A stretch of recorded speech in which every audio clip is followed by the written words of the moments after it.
the Built Different podcast. A podcast called Built Different. It's time for the Built Different podcast. Hey, this is John Harrison, Built Different podcast, episode 8, Get Your House Straight. So, what are we doing? What are we talking about? It's springtime. Spring has sprung. Weather's starting to get a little better. I've been expecting some better days so far this year, but it's actually starting to get over 50 and in the 60s a little bit here and there. And what's a big thing for homeowners to do to start the summer off so that they can see what the winter's done to their home?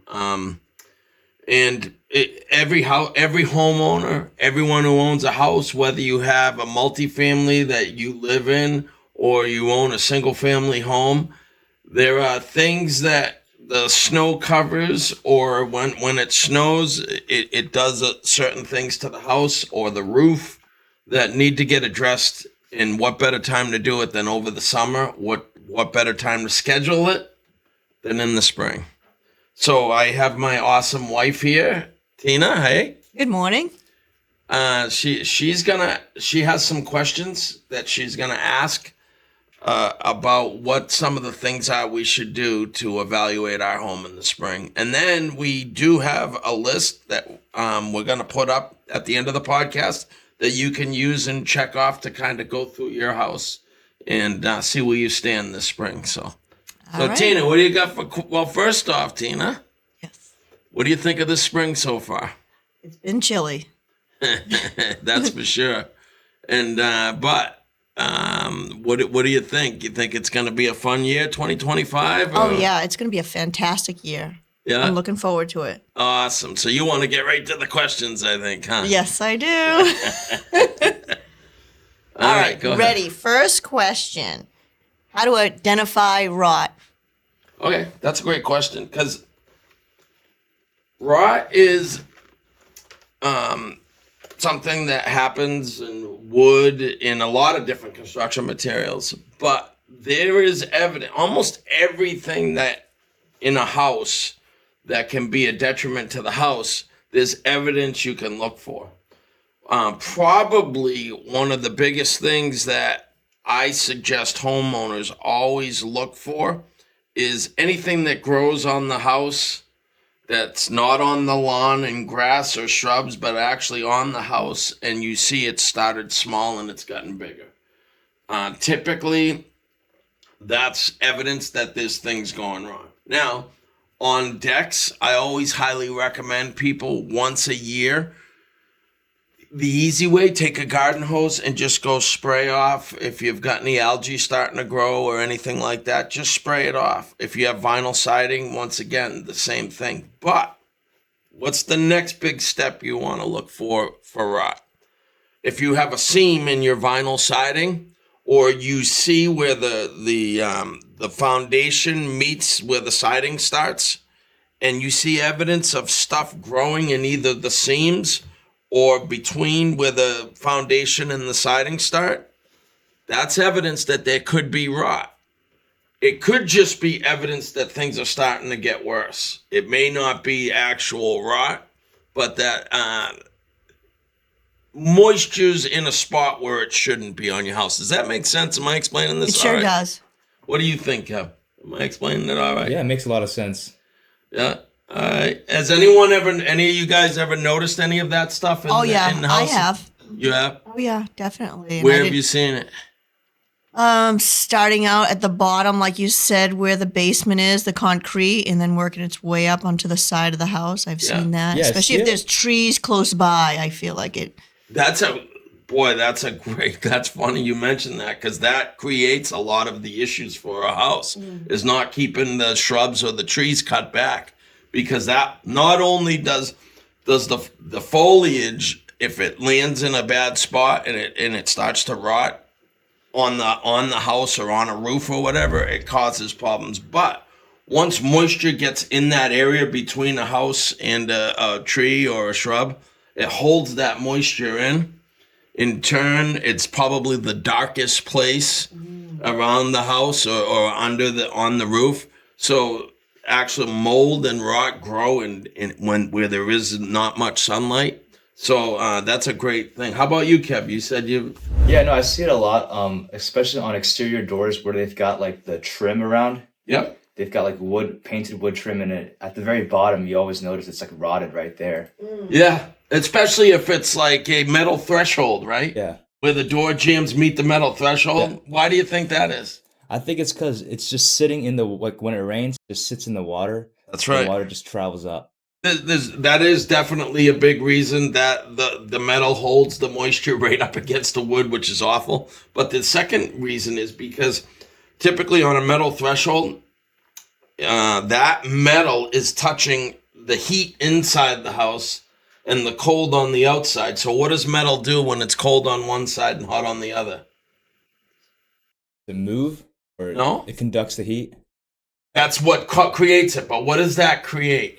Say you go down in your basement and you got the well tank in the basement. What is on that well tank? Oh, a lot condensation. Condensation. Yeah, it's the contrast of the hot and cold, Yeah. and that generates moisture. And that moisture is on wood now. And even in seasons where it's not snowy or rainy, it's still every morning when there's dew on the grass, there's probably condensation on that threshold. So it sounds like that you always want to avoid wood touching metal in your house. There are places where it's just has to happen, but it's that's an area where it may degrade more and quicker than other areas. I know even myself, I'm a contractor, and on my side door, next time you come over, look at the side door going in where my garage is. If you look down low, Yeah. you'll see it's actually happening. So it's not a terrible thing, but it's usually the first spot you'll see.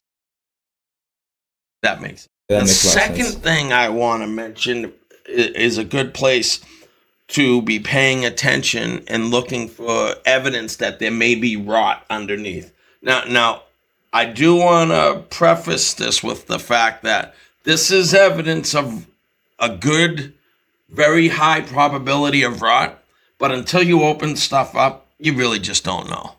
So I don't want to say that this is ironclad, definitely, but it's just like when you get a cut on your body and it's starting to weld back together or heal up. There's still that evidence that cut was there, but it's not there anymore. So it's just evidence. It's not a definite. You have to do a little bit more research and open things up to know for sure. But when you look up at a roof, and I'm sure everybody's seen this, I know I see it a lot, is where, especially if there's dormers on a house or you have a family room that ties into the side of the house, and you look along the roof line where the house meets that wall, a lot of times you'll see moss starting to grow in that area.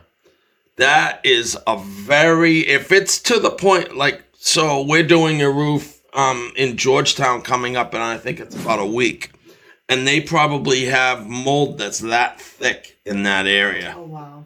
And they actually said, we knew this was happening and it was going, but we weren't prepared to do the project yet, which makes sense.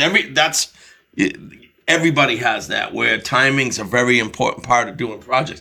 But if you're starting to get super thick on that moss, you really should have someone out there, even if they're just going to go out and try to look for evidence of what's going on. And this is what I think is going to happen. We're going to end up pulling the siding up, and there's going to be some rot on the exterior sheathing underneath the siding.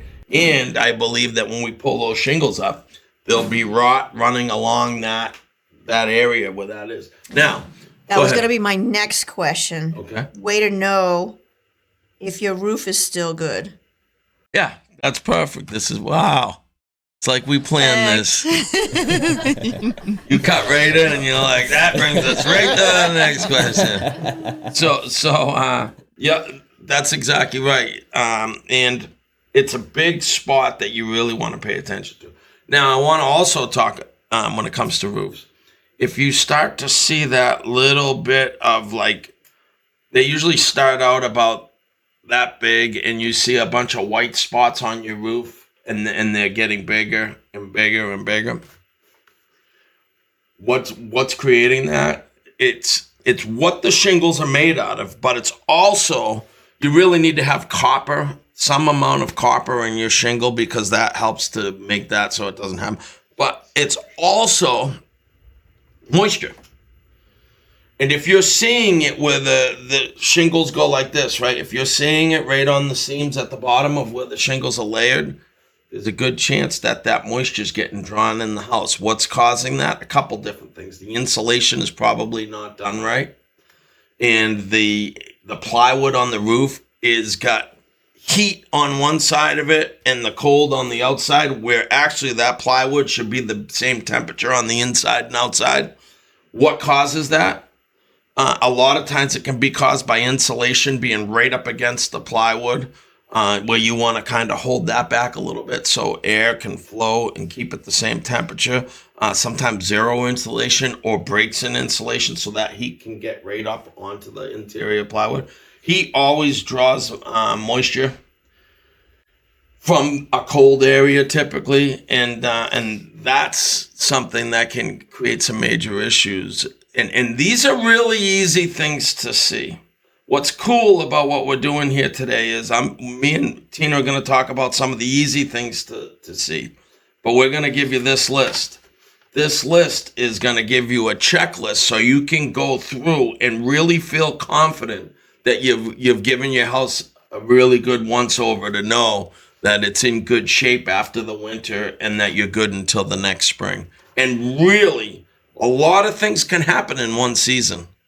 A lot. So you really should do this every single spring. So does that make sense? Yes.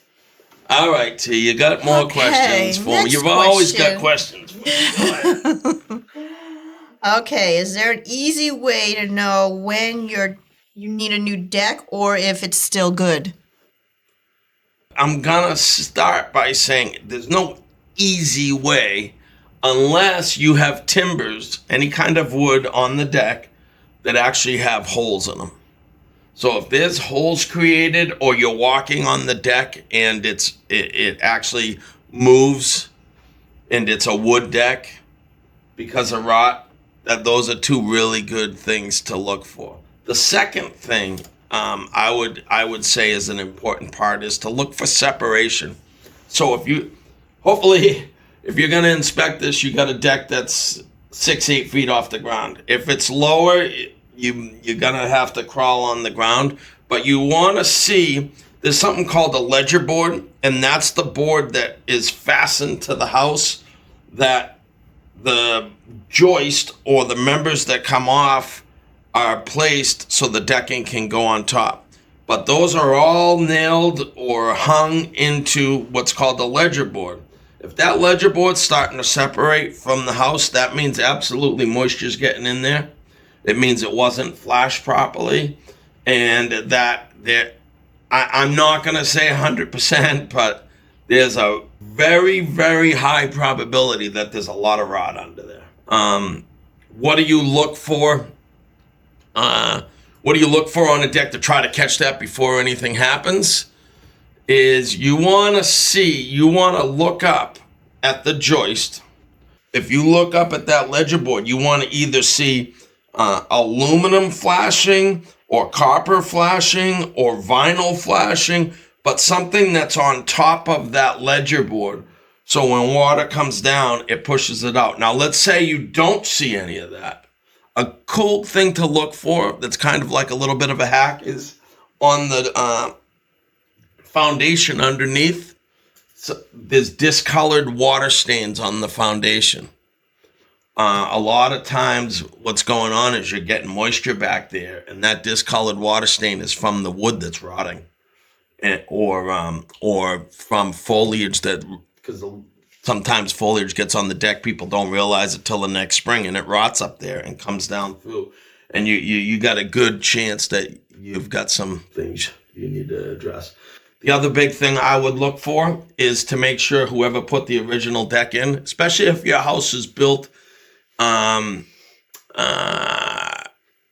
mid 90s and then older to about 70, that time frame, look for lag bolts. They're big bolts that will be going into the ledger and into the house. During that mid 90s to 70, that time frame, a lot of houses were built, and I noticed that no one ever lagged in the ledger board. The housing industry was probably growing very fast, and it wasn't a big deal. It was get them done. And if you don't have those lag bolts, you definitely want to get someone out there and at a minimum get them put in, because even if you have a little bit of rot, the only thing that's holding that ledger board to your house is the weight of the deck, which is not always going that way, so it's not helpful. But the shearing strength of the nails, that's it. And if they were put in way back then, it's good to, at a minimum, just as a thing to help, get some lag bolts in there. Does that make sense? Yeah. Yes. Am I Okay. explaining that in a way that That makes a lot of sense. yeah? I understood it. Okay. If a new deck should go pressure treated or composite, which would you suggest? So I am all about the latest and greatest. And what's the big problems with decks is moisture, right? And insects. What are the two things that can't happen to composite? Insects hate the taste of it, and it stops moisture from going against the wood. So really, really awesome stuff. Now, is there a time when pressure treated makes sense? There's a season for everything in this world, but so absolutely there is. And what is it? It's maybe if it's a multifamily, but even multifamilies. If you want to do something once and not have to worry about it again for a while, I'm going to recommend composite. But there is a time when pressure treated makes sense. And so it's not that just always go composite. We probably build 20 to 30% of our projects are pressure treated still. And we feel we're giving the people the right product for that situation because we go through everything. We let them answer the questions that will steer us towards pressure treated or composite. But once you go composite, termites aren't going to eat it, ants aren't going to eat it, and the moisture's not going to get through it.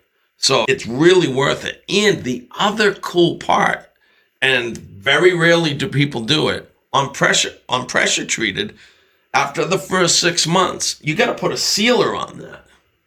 So you got to go on every baluster and get in there and paint the sealer on it. And you can't do it before because it doesn't work. The heat's got to hit it, dry it out to a point where the sealer works.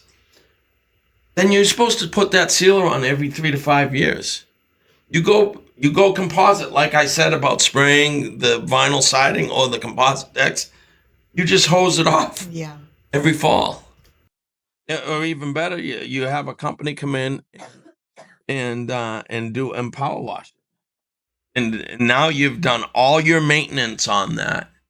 And let's just say you miss 2 springs. So what do? Oh my God, I missed 2 springs. I didn't spray it off.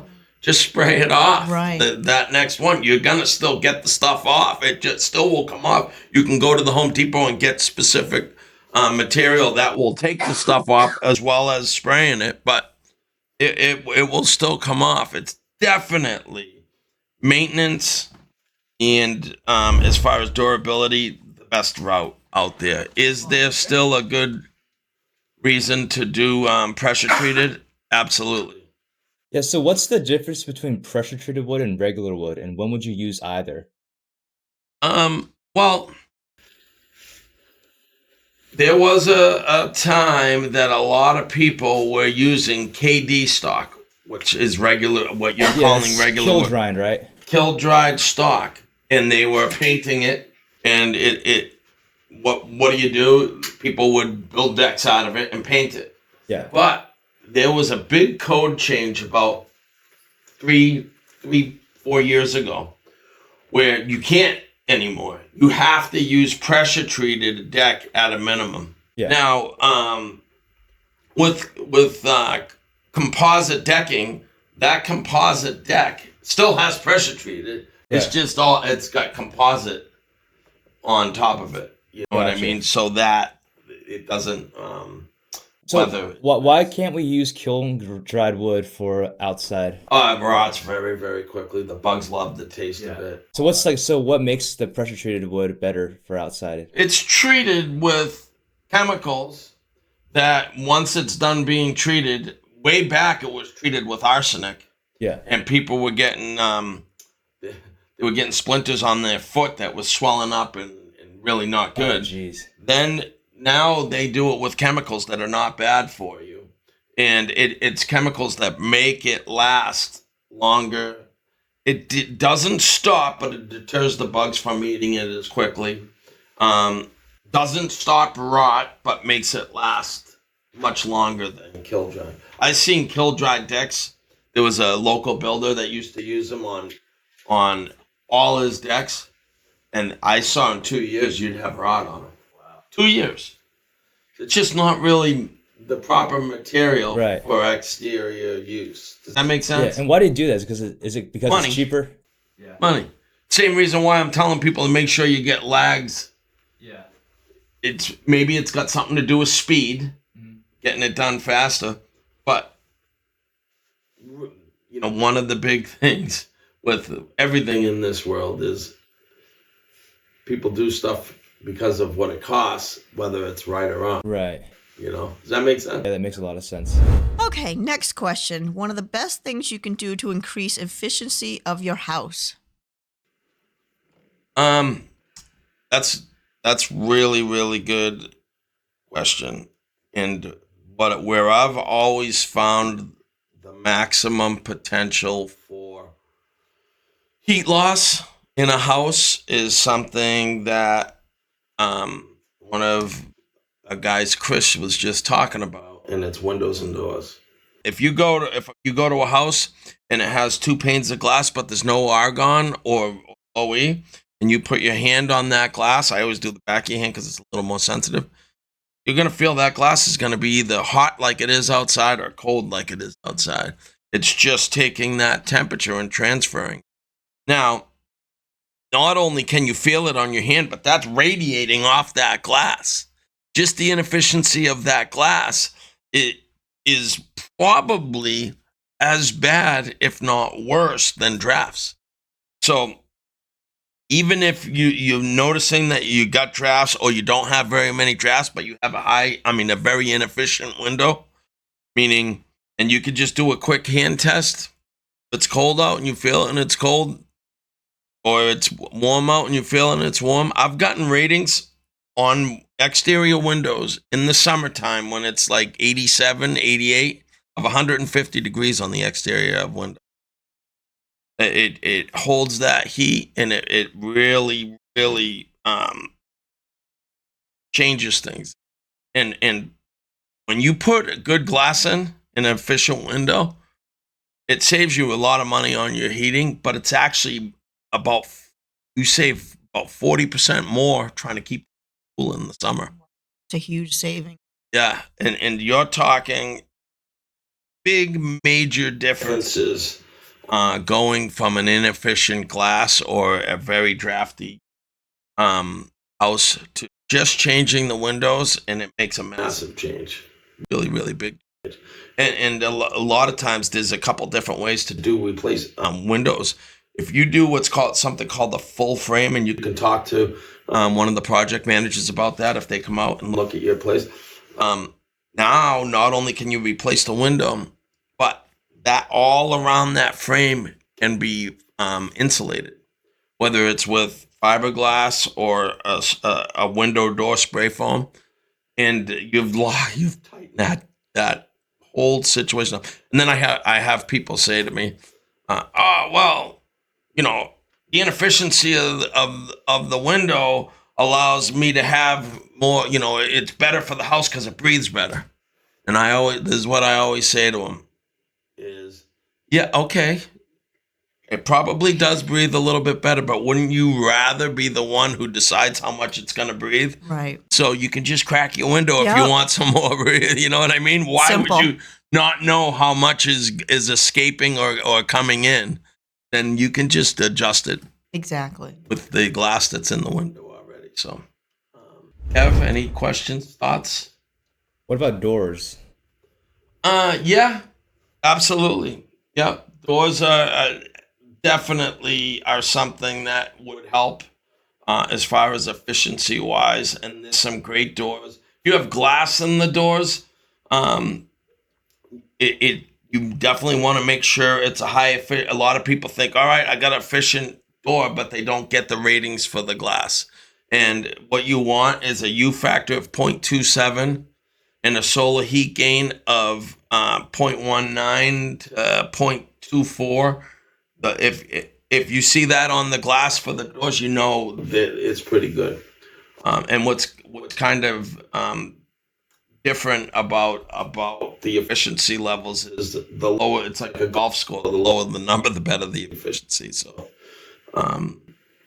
but definitely doors can make a big difference. And that, it's funny, doors are easy to evaluate because usually if it's a bad door, you stand next to it and you can feel it, you know. Does that make sense? Yeah, it makes a lot of sense.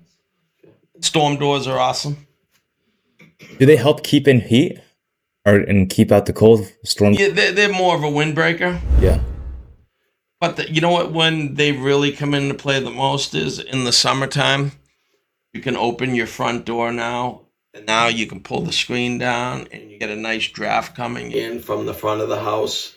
You get almost like and then you can do the screen on the back door or whatever, and you get kind of a cross draft. But it definitely is a windbreaker as well in the wintertime. You kind of, you know what? You have to almost double check everything. And I'm gonna say if you don't have a sensitive hand or feel, and you don't have the you do the paper test and you feel the drafts and stuff, a really cool way to tell if your window's efficient without just using your hand is you can buy a heat gun and you can temp the inside and the outside of that glass and you can get a really quick feel for how it is. And they're not that much money at all, so maybe $12 or something. So with that, I think we're going to conclude the podcast. I'm so thankful for everyone who made it through. Don't forget, comment, like, or share. And keep an eye out for episode number 9. It's coming soon.